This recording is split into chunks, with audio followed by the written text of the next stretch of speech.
الحمد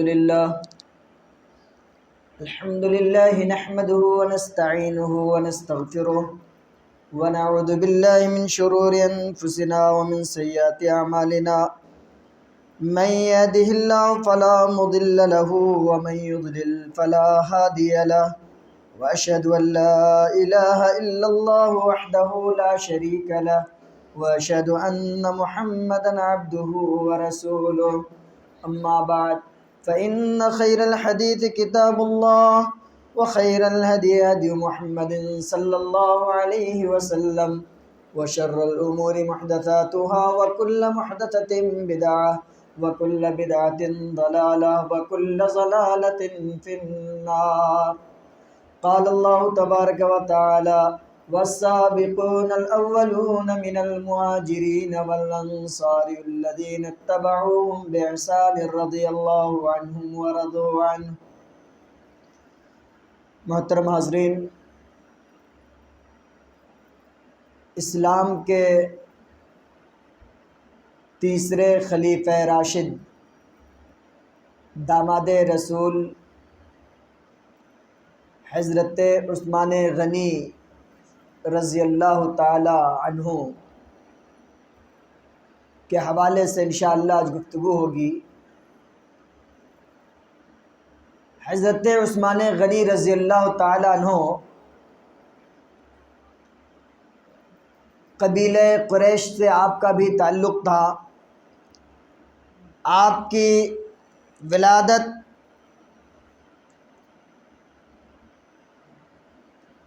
نبوت سے یا ہجرت سے تقریباً 47 سال پہلے آپ کی ولادت ہوئی، اور حضرت عمر بن خطاب رضی اللہ تعالی عنہ کے بعد تاریخ اسلام کے آپ سپہ سالار مقرر کیے گئے، امیر المومنین مقرر کیے گئے. حضرت عثمان غنی رضی اللہ تعالی عنہ وہ صحابی رسول ہیں جن کے بارے میں پیارے نبی صلی اللہ علیہ وسلم نے کہا کہ کل قیامت کے دن میں ایک صدیق اور شہید ساتھ میں ہوں گا. آپ صلی اللہ علیہ وسلم کے اس فرمان کے مطابق صدیق، جیسا کہ دنیا جانتی ہے کہ ابو بکر صدیق رضی اللہ تعالیٰ عنہ ہیں، اور شہید سے مراد حضرت عثمان غنی رضی اللہ تعالیٰ عنہ. حضرت عثمان غنی رضی اللہ تعالیٰ عنہ ان پہلے صحابہ میں سے ہیں جنہوں نے اپنے بچوں کے ساتھ حبشہ کی طرف ہجرت کی تھی. آپ رضی اللہ تعالیٰ عنہ کی زوجیت میں، آپ کے نکاح میں پیارے نبی صلی اللہ علیہ وسلم کی دو بیٹیاں آئیں. پہلی حضرت رقیہ رضی اللہ تعالیٰ عنہ، پھر ان کی وفات کے بعد اللہ کے نبی صلی اللہ علیہ وسلم نے اپنی دوسری بیٹی حضرت ام کلثوم رضی اللہ تعالیٰ عنہ سے آپ کا نکاح کر دیا. اس بنیاد پر آپ رضی اللہ تعالیٰ عنہ ذو النورین یعنی دو نور والے، ذو النورین کے لقب سے آپ ملقب ہوئے. آپ بڑے مالدار آدمی تھے. آپ کی خدمات بڑی عظیم ہیں اسلام کے نشو و نما میں، مسلمانوں کی مضبوطی میں، اور ان کی تعمیر و ترقی میں، مدینے کی تعمیر و ترقی میں آپ کا بہت بڑا کردار ہے. اللہ تبارک و تعالیٰ نے آپ کو مال و دولت سے بہت زیادہ نوازا تھا. جب آپ مدینہ ہجرت کر کے گئے تو دیکھا کہ مدینہ میں پانی پینے کا کوئی انتظام نہیں ہے. صرف ایک کنواں تھا، جس کنواں کا پانی بہت ٹھنڈا تھا، جس کو بیر روما کہا جاتا ہے، اور میٹھا تھا اس کنواں کا پانی. اس کنویں کے علاوہ کوئی ایسا کنواں نہیں تھا مدینے میں جس سے لوگ میٹھا پانی حاصل کر سکیں. اور بدقسمتی سے اس کنویں پر قبضہ کس کا تھا؟ ایک یہودی کا تھا. یعنی وہ کنواں ایک یہودی کا تھا، اور وہ یہودی اس کو اپنا معاش کا ذریعہ، اپنی انکم کا ذریعہ اس کو بنائے رکھا تھا. لوگ جب پانی پینے جاتے تھے تو اس سے وہ پیسے لیتا تھا، اجرت لیتا تھا. حضرت عثمان غنی رضی اللہ تعالیٰ عنہ نے مسلمانوں کی پریشانی دیکھی، اور اللہ نے جو مال دیا تھا اس مال کا آپ نے استعمال کیا، اور 12,000 درہم میں اس کنویں کو خرید لیا. اور کنواں وہ بھی پورا نہیں خریدا. یہودی تو تیار نہیں ہوا کہ ہم نہیں بیچیں گے، ہمارے انکم کا یہی ایک ذریعہ ہے. کسی طرح حضرت عثمان غنی رضی اللہ تعالیٰ عنہ نے اس کو قائل کیا اور اس شخص کو راضی کر لیا، تو وہ یہودی آدھا کنواں بیچنے پر راضی ہوا. آدھا کنواں کا مطلب کیا ہوا کہ اس کنواں کے خریدنے کے بعد حضرت عثمان غنی رضی اللہ تعالیٰ عنہ اور اس یہودی کے درمیان یہ معاہدہ ہوا، یہ ایگریمنٹ ہوا کہ ایک دن اس کنویں کا پانی ہم استعمال کریں گے اور ایک دن تم استعمال کرنا. اب نتیجہ یہ ہوا کہ جس دن حضرت عثمان غنی رضی اللہ تعالیٰ عنہ کے استعمال کرنے کی باری ہوتی تھی، اس دن تمام مسلمان خوب زیادہ پانی بھر کر کے انتظام کر لیتے تھے، اتنا کر لیتے تھے کہ اگلے 2 دن تک وہ آسانی کے ساتھ پی سکیں. اب تو یہودی کو بڑا جھٹکا لگا کہ بھائی مسلمان تو ایک ہی دن میں پورا جمع کر لے، اگلے دن آ ہی نہیں رہے، اور پھر ہمارے انکم کا جو نظریہ رک رہا ہے. پھر اس نے حضرت عثمان غنی رضی اللہ تعالیٰ عنہ کو بلایا اور کہا کہ ایسا کرو کہ کہا کو جھوٹ موٹ کا ہم آدھا کنواں خرید کر کے رہے، آدھا پر قابض رہے، پورا کنواں خرید لیجیے آپ. پھر حضرت عثمان غنی رضی اللہ تعالیٰ عنہ نے 8,000 دے کر کے اور پھر اس پورے کنویں کو خرید لیا، اور اس کے بعد اس کنویں کو تمام مسلمانوں کے لیے اور تمام لوگوں کے لیے وقف کر دیا بغیر کسی اجرت کے. حضرت عثمان غنی رضی اللہ تعالیٰ عنہ ان خوش نصیب صحابہ میں سے ہیں جنہوں نے جنگ تبوک کے موقع پر تقریباً 1/3 فوج کے ایک چیز کی ذمہ داری قبول کی تھی.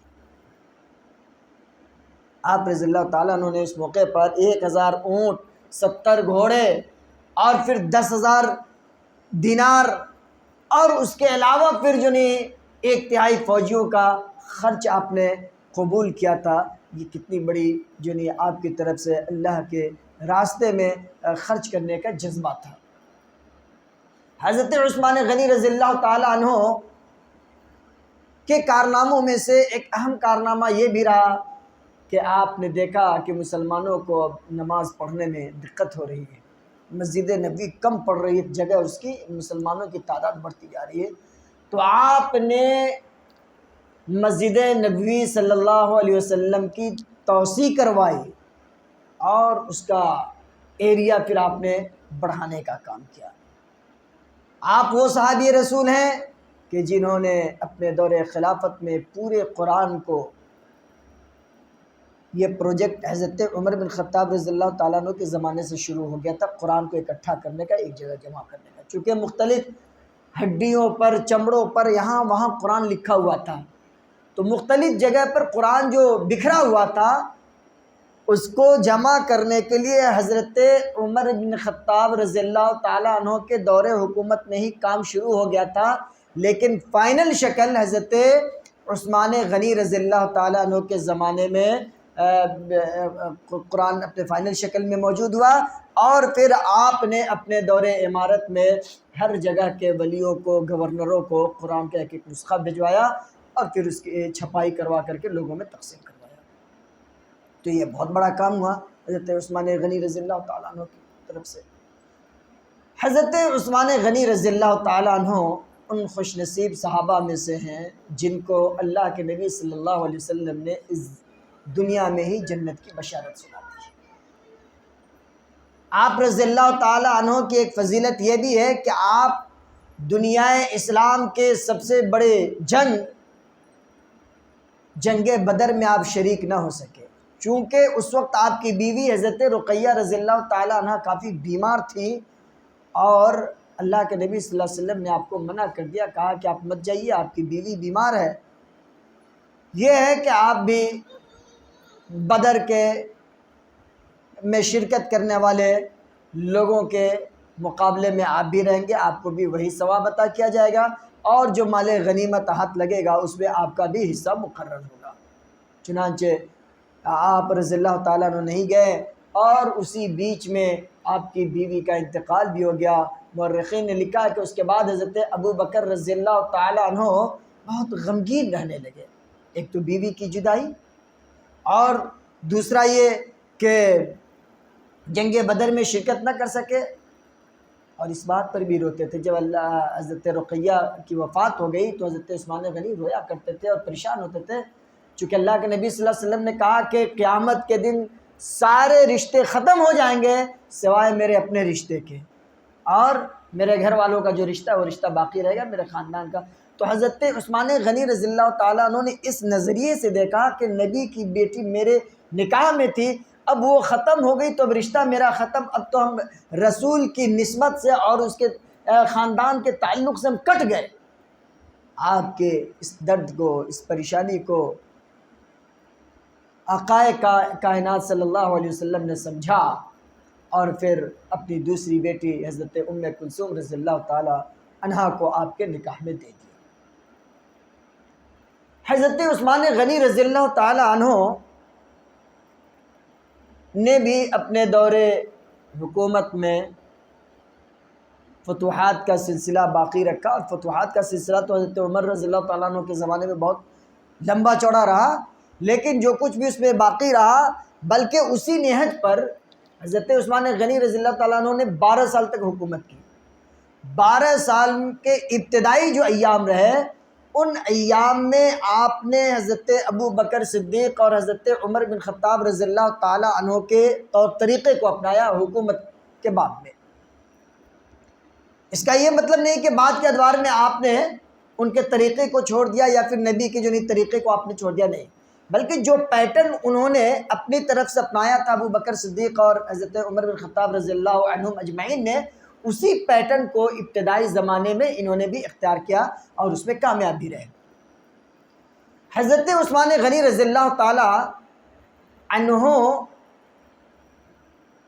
نے بھی فتوحات کا سلسلہ باقی رکھا، اور آپ کے ہی دور حکومت میں وہ بحری بیڑا، جنگی جہاز روم کی طرف گیا، اور اس میں الحمدللہ رومیوں کو شکست حاصل ہوئی، مسلمانوں کو فتح حاصل ہوئی۔ تو یہ ساری تاریخ، روشن تاریخ ان کے حوالے سے بھی بھری پڑی۔ ان کی زندگی کا ایک بڑا سیاہ باب ہے ان کے دور حکومت کا۔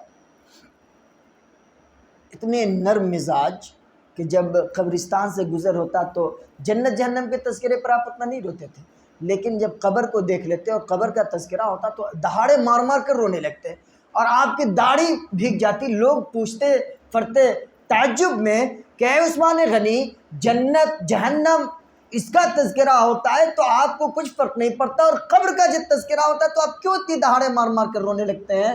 حضرت عثمان غنی رضی اللہ تعالیٰ عنہ بڑا خوبصورت جواب دیتے ہیں اور کہتے ہیں کہ قبر آخرت کی پہلی منزل ہے۔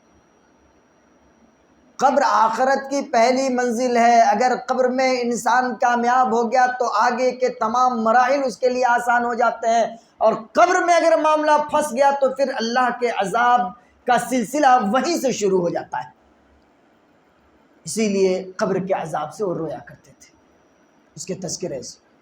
حضرت عثمان غنی رضی اللہ تعالیٰ عنہ اتنے باحیا انسان تھے، اتنے شرم و حیا کے پیکر تھے کہ اللہ کے نبی صلی اللہ علیہ وسلم نے فرمایا کہ ان کی حیا کی وجہ سے آسمان کے فرشتے بھی عثمان سے حیا کرتے ہیں۔ اللہ اکبر۔ اور خود تاجدار نبوت جناب محمد رسول اللہ صلی اللہ علیہ وسلم ایک موقع سے اپنے صحابہ کے درمیان، صحابہ کی مجلس میں بیٹھے ہوئے اور بے تکلف ہو کر کے بیٹھے ہوئے ہیں، اور اس بیچ آپ صلی اللہ علیہ وسلم کا زانوئے مبارک کا کچھ حصہ کھلا ہوا ہے۔ پتہ چلا کہ عثمان غنی آ رہے ہیں، عثمان غنی تشریف لا رہے ہیں رضی اللہ عنہ۔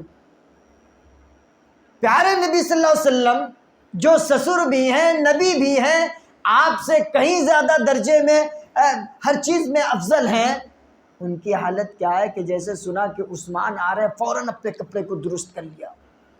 بعض صحابہ نے پوچھ دیا کہ اللہ کے نبی آپ اس وقت سے ایسے بیٹھے اور عثمان کے آنے کا آپ نے سن لیا تو بالکل جو نہیں آپ ایکٹیو موڈ میں آ گئے اور اپنے کپڑوں کو ٹھیک کر لیا، یہ کر لیا۔ آج نہیں جانتے ہو عثمان وہ ہے جس سے فرشتے بھی حیا کرتے ہیں، ان کی غیرت اور ان کی حیا کی وجہ سے مجھے یہ منظور نہیں کہ ان کی موجودگی میں میرا زانو کھلا رہے اور ہم لوگ بیٹھے رہے۔ تو یہ حضرت عثمان غنی رضی اللہ تعالیٰ عنہ کی فضیلت تھی۔ آپ کے امارت کے جو آخری ایام ہیں، ان آخری ایام میں منافقوں نے، سبائیوں نے، چونکہ منافق تو ہمیشہ ہر وقت اسلام کی جڑ کو کھوکھلا کرنے کی ناپاک سازش کرتے رہے اور اس میں وہ کسی حد تک کامیاب بھی ہوئے۔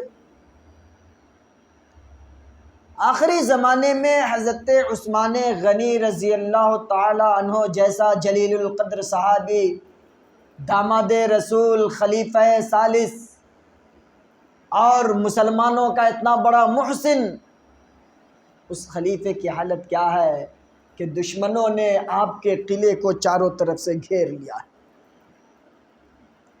چاروں طرف سے گھیر لیا ہے دشمنوں نے آپ کے قلعے کو، اور آپ کا نکلنا مشکل کر دیا ہے۔ آپ اپنے گھر میں 40 دنوں تک اس قلعے میں قید ہے۔ بیچ میں بعض صحابہ آتے ہیں اور وہ مشورہ دیتے ہیں کہ آپ پیچھے سے دیوار توڑ کر کے آپ نہیں ہوتا ہے تو مکہ معظمہ میں جا کر کے پناہ لے لیجئے۔ بعض صحابہ کہتے ہیں کہ آپ مدینہ چلیے، بعض صحابہ کہتے ہیں کہ آپ اگر اجازت دے دے تو انصار مدینہ یہاں موجود ہیں، وہ دشمنوں کی اینٹ سے اینٹ بجانے کے لیے تیار ہے۔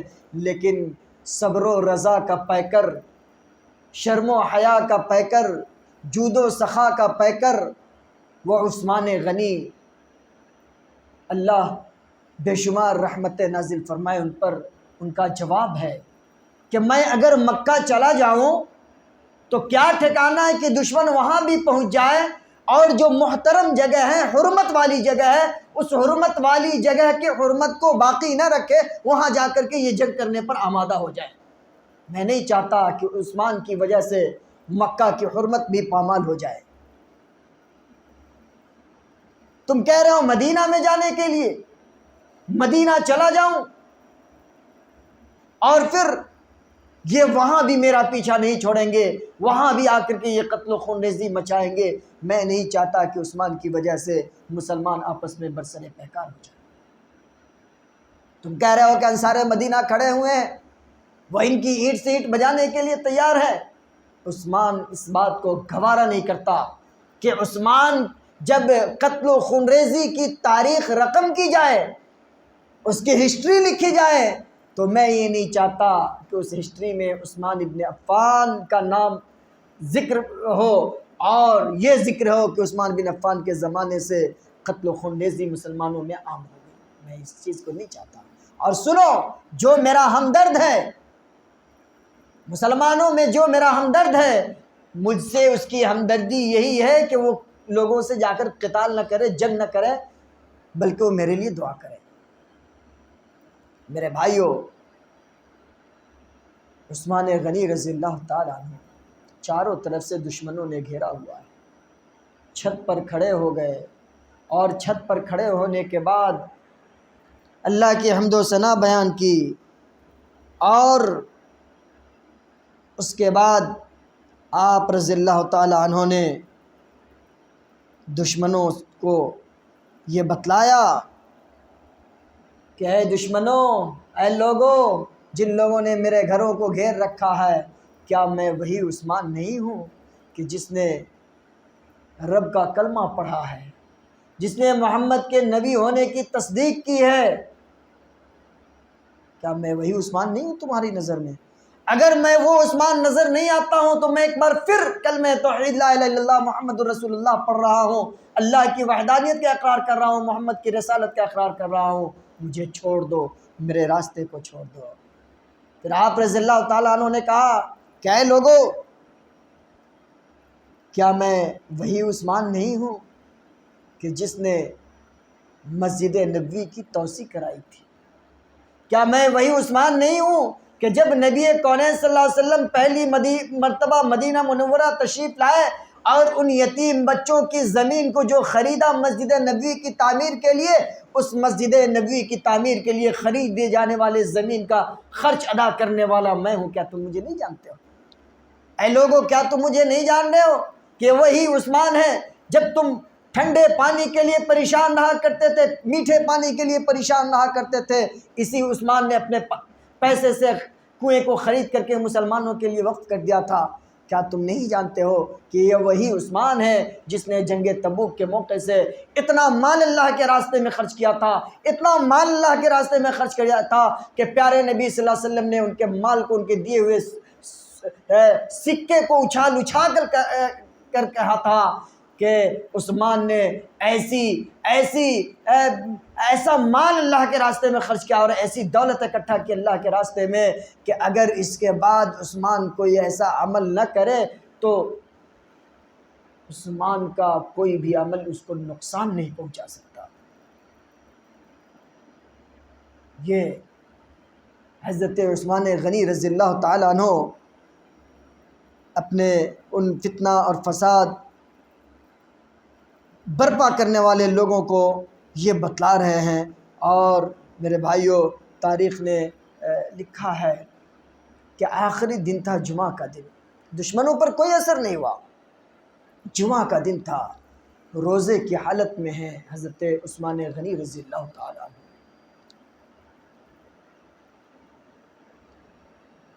دوپہر سے پہلے کا وقت ہے، آپ نے دیکھا خواب اور بیوی سے بیان کیا کہ نائلہ، میں نے خواب دیکھا ہے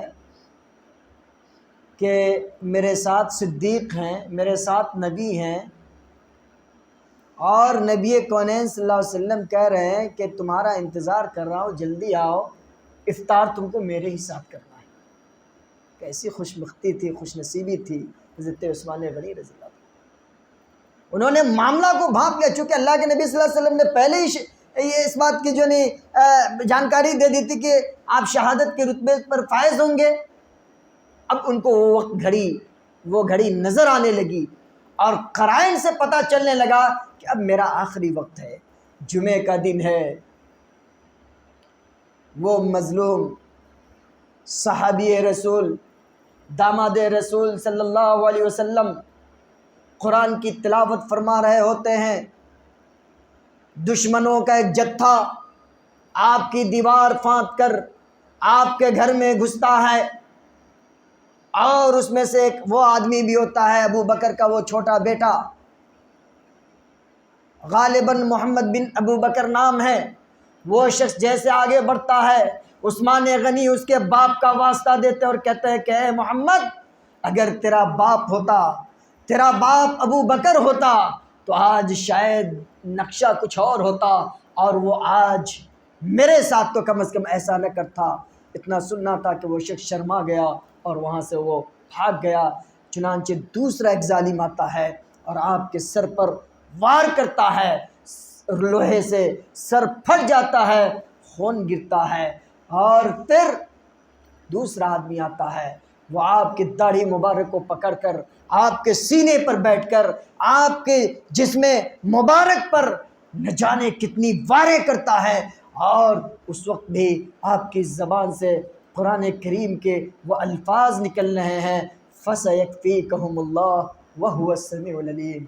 اللہ ہمارے لیے کافی ہے، اللہ دیکھنے والا ہے، اللہ سننے والا ہے۔ یہ آیت پڑھ رہے ہیں، اور اسی بیچ میں بیوی نائلہ، اللہ تعالیٰ نے کیا شجاعت اور کیا بہادری عطا کی تھی کہ دشمنوں سے مقابلہ کرنے کے لیے آگے بڑھتی ہے، تلوار کے وار کو اپنے ہاتھوں سے روکتی ہے، ہاتھ کی 3 انگلیاں کٹ کر گر جاتی ہیں، لیکن شوہر کو کے دفاع میں اور ان کے ڈیفینس میں کوشش کرتی رہتی ہے۔ تو میرے بھائیوں، یہ سن 35 ہجری کا واقعہ ہے کہ اس وقت حضرت عثمان غنی رضی اللہ تعالیٰ عنہ کو دشمنوں نے شہید کر دیا، اور اس طرح سے ایک آفتاب نبوت کا ایک بہترین ستارہ، خوبصورت چمکتا ہوا ستارہ عثمان غنی رضی اللہ تعالیٰ عنہ کی شکل میں دنیا اسلام پر احسان کر کر کے دنیا اسلام کا وہ ایک بہت بڑا محسن اور بہت بڑا مربی اور بہت بڑا انسانیت کا بہی خواہ اس دنیا سے چل بسا، رضی اللہ عنہم ورضوا عنہ۔ یہ تھی چند باتیں حضرت عثمان غنی رضی اللہ تعالیٰ عنہ کے زندگی کے حوالے سے انتہائی اختصار کے ساتھ۔ دعا کہ رب العالمین ہم سب کی نیکیوں کو قبول فرمائے اور حضرت عثمان غنی رضی اللہ تعالیٰ عنہ کی محبت ہم سب کے دلوں میں پیدا فرما دے، آمین۔ وآخر دعوانا الحمد للہ رب العالمین، وصلی اللہ وسلم علی نبینا محمد وعلی آلہ وصحبہ اجمعین۔